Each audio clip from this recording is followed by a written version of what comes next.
Larry Magid, and this is Are We Doing Tech Right?, a podcast from Connect Safely, where we speak with experts from tech, education, government, and academia about tech policies, platforms, and habits that affect our daily lives. And if you like what you hear, please subscribe and visit us at ConnectSafely.org. Hi, I'm Larry Magid, CEO of Connect Safely. Our guest today is psychotherapist Jessie Quintero Johnson, but we also have a co-host, Connect Safely Education Director Carrie Gallagher. I'll leave it to Carrie to introduce Dr. Johnson, who will talk about some of the pressing wellness and mental health issues affecting older teens and young adults, including self-presentation pressure, exposure to disturbing stories and images, online divisiveness, and so-called cancel culture. Carrie, it's great to have you co-hosting. I'm grateful to be joining the podcast and joining you again, Larry. And I'm thrilled that I have the privilege of introducing Dr. Jessie Quintero Johnson. I met her at an event where I brought some of my students from the school where I work. And the purpose of the day was for them to partner with students from other schools in our area and examine the role of technology in their lives and how it might be impacting their mental and emotional health. And Dr. Quintero Johnson presented based on her expertise, her research, and her experience. And so I'm really thrilled that we have her today. She's an associate professor of health and social change at Emerson College and is a psychotherapist and a licensed clinical social worker. So I feel like the combination of those areas of expertise really make her ideally suited for the conversation we're going to have today. So thank you for joining us, Jessie. Well, thanks so much for having me, both of you, Larry and Carrie. It's nice to see you. So because I work with really the K through 12 world every day, and also because I work with Connect Safely every day, at Connect Safely have a lot of content and have done a lot of work specifically aimed at teens and parents of teens and adolescents and that area in that kind of K-12 zone. And you in particular have done a great deal of work and research with learners in early adulthood, trying to move through that sort of late adolescence, early adulthood zone.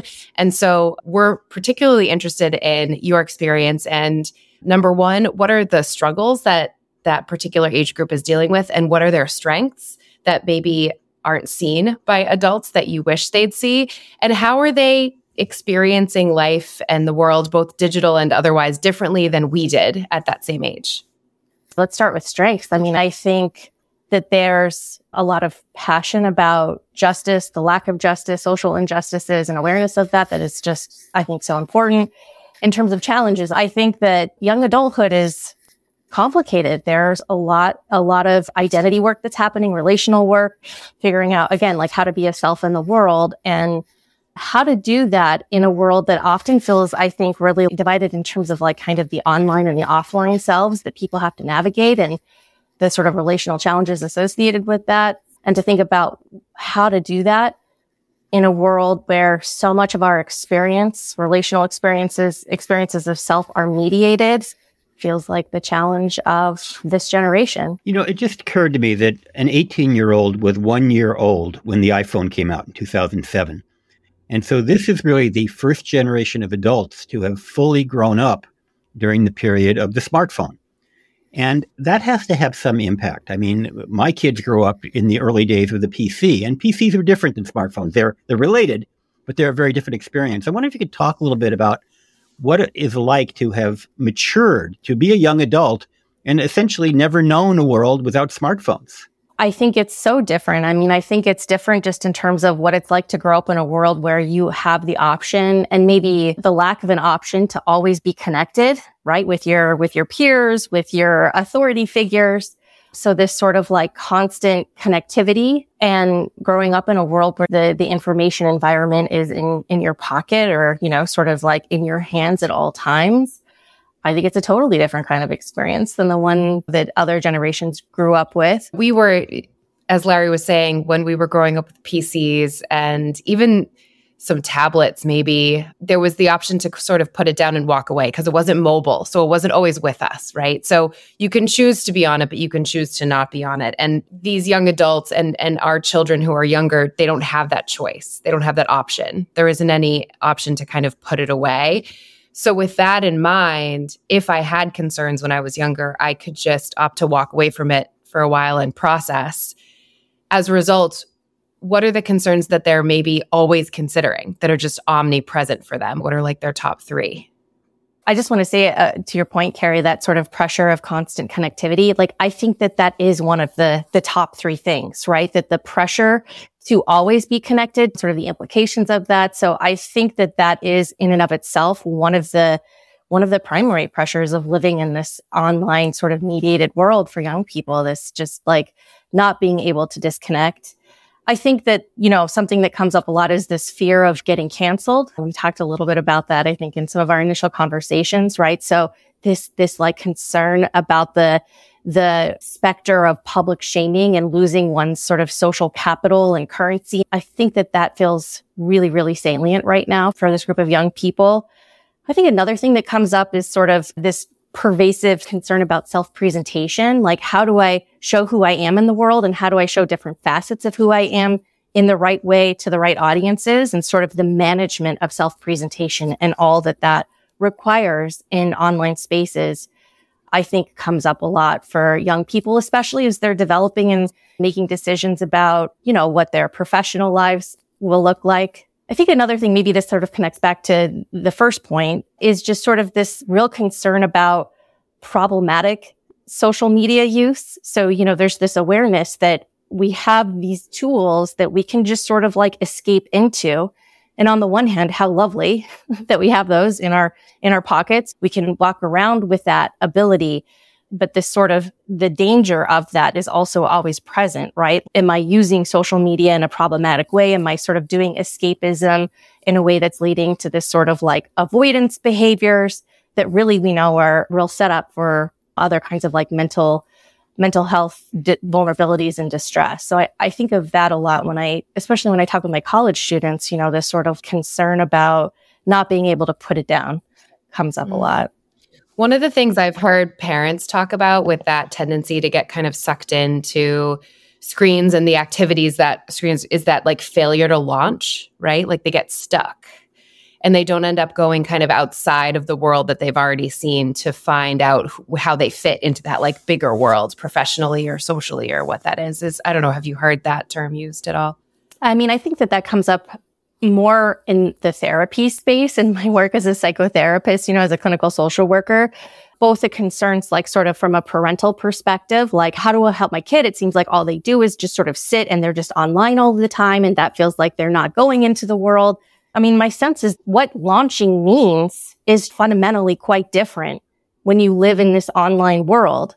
Launching is being sort of always online.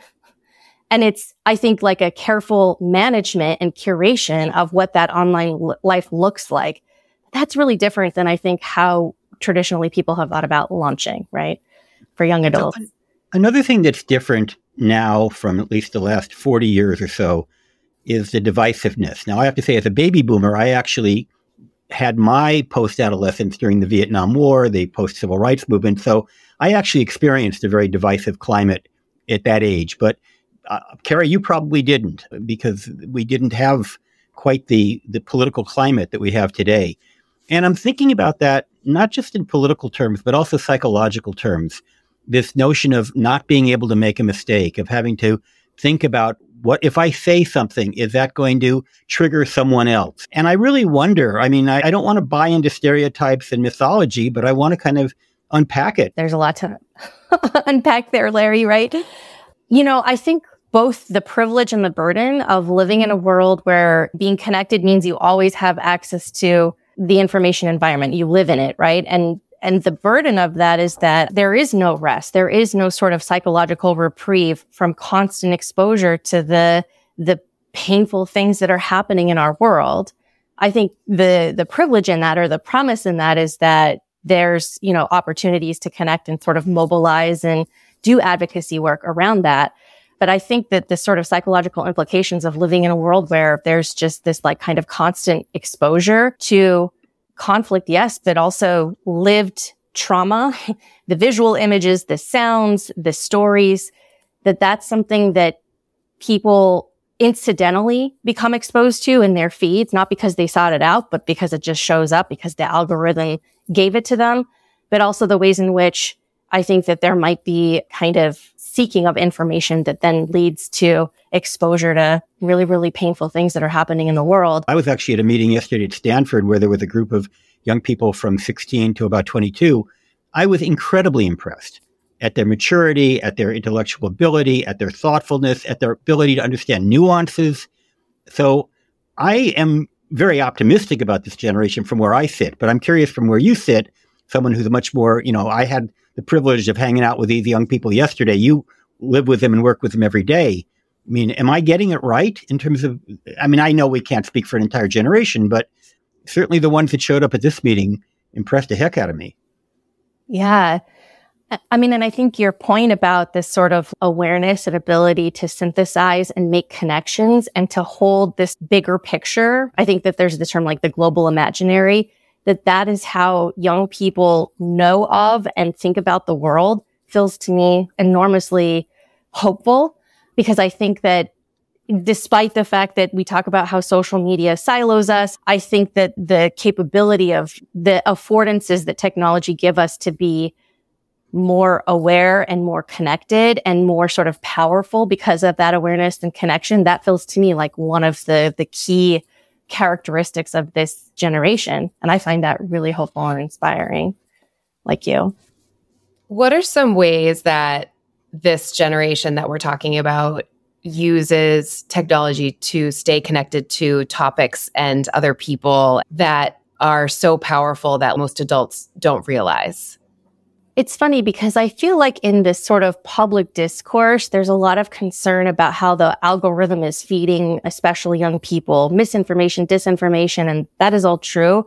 But it really misses this sort of way that young people are using media technologies, yes, to consume content, and sometimes passively, and sometimes in ways that are definitely problematic.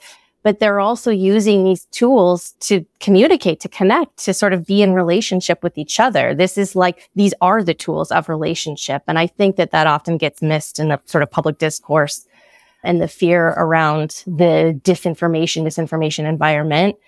I also think kind of with respect to the, civic engagement or activism, there's some interesting research about how like this particular generation of younger adults, they tend to engage in more sort of like cause-oriented political activism. So instead of engaging in the political systems and processes in the sort of more traditional ways that we might have seen in older generations, that there's this way that young people can connect around the cause, the cause, the passion is for them, and find their people, find the communities of people who share similar values, similar concerns, and want to also engage in activism and social change. I guess it shouldn't be a surprise that we sort of hear the negative more than we hear about all the hopeful parts of what it means to be a young person living in this world today.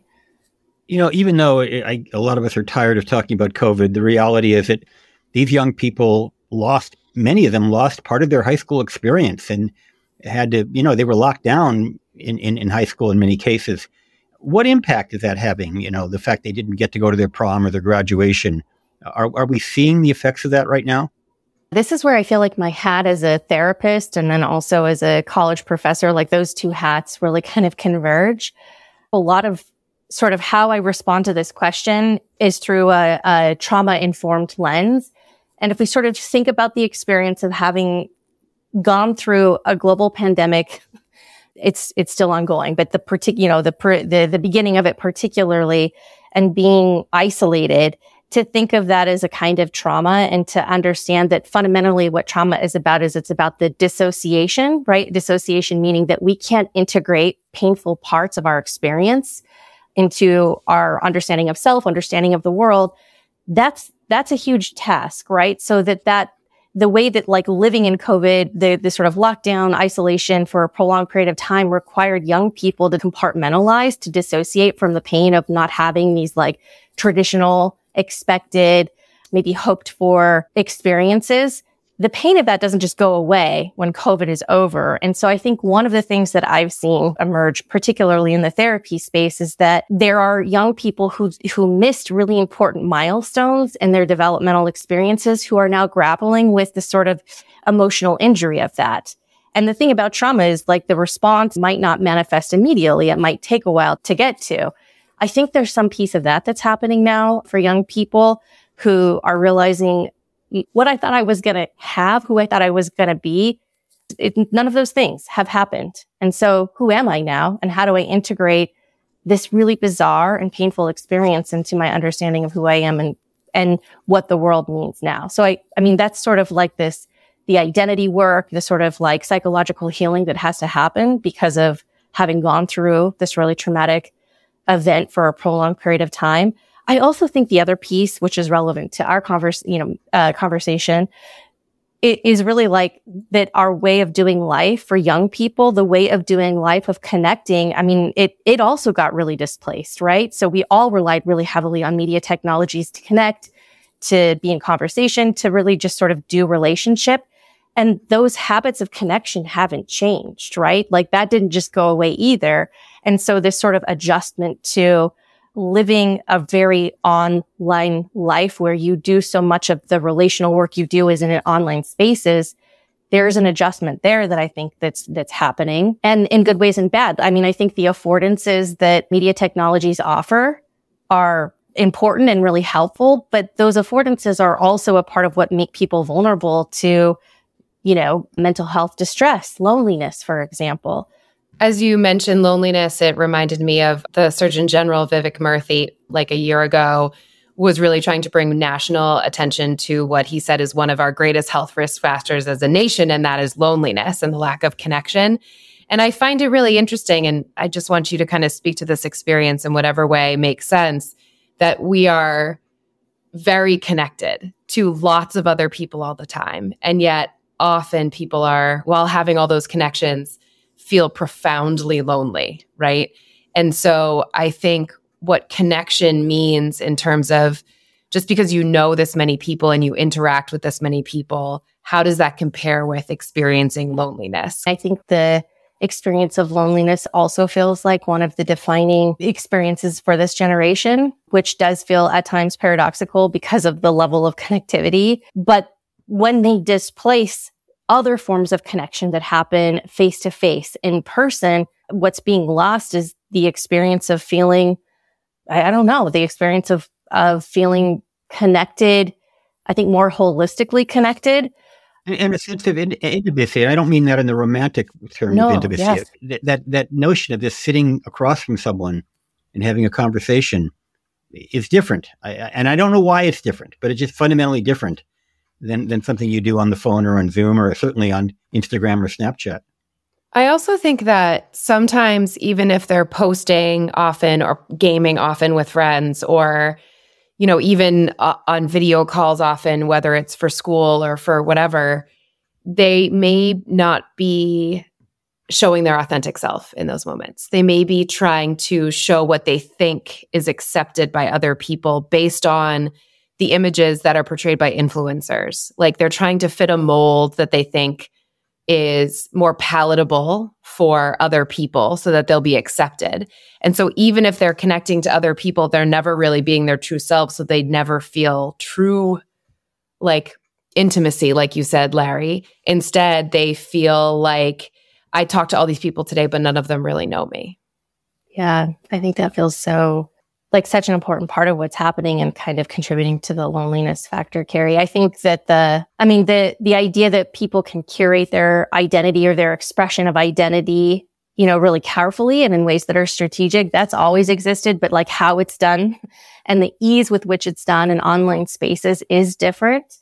And I think, Larry, to your point, this sort of immediacy that we experience when we're sitting across from another person, even if we're engaged in a task, it is different. And, there's compelling sort of neuroscience and psychology, lots of research about sort of how the experience of emotional attunement and mirroring, that those are regulating processes that we don't get when those are happening, like when we're having a mediated communication experience. And so that's a part of what's being lost, I think. And when we think about like the feeling of loneliness, the experience of loneliness is a response to the loss of that stuff, I think. I find myself craving like a turn in our conversation to some hope. So I'm wondering if from sort of two perspectives, Jessie, what advice would you give to parents of elder adolescents, young adults who are moving to that college space, looking for more independence, building identity? And also, what advice would you give to their employers so that they can grow into the successful professionals that they are capable of becoming? I think about this all the time. I mean, I think about this obviously as a scholar. I think about this as a therapist.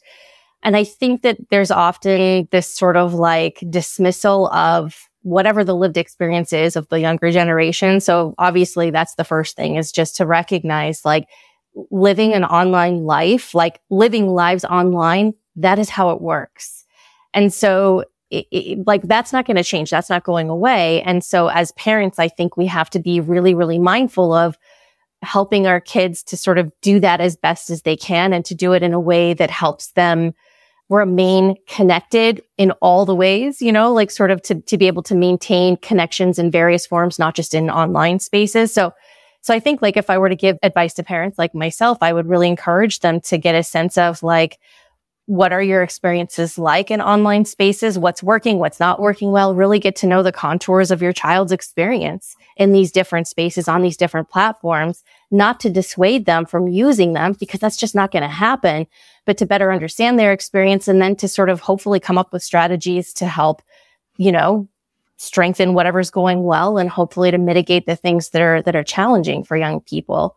There's a lot about, you know, in the old days of media psychology scholarship, we talked a lot about parental mediation. So if your kid watches scary things, the sort of biggest protective factor is that you sit there and watch this scary stuff with them. I think that we can sort of like analogize that to the present day. The best thing to do is to be in it with them, to be present in their online experiences. And again, to sort of be encouraging a variety of ways of living their lives, you know, and making connections.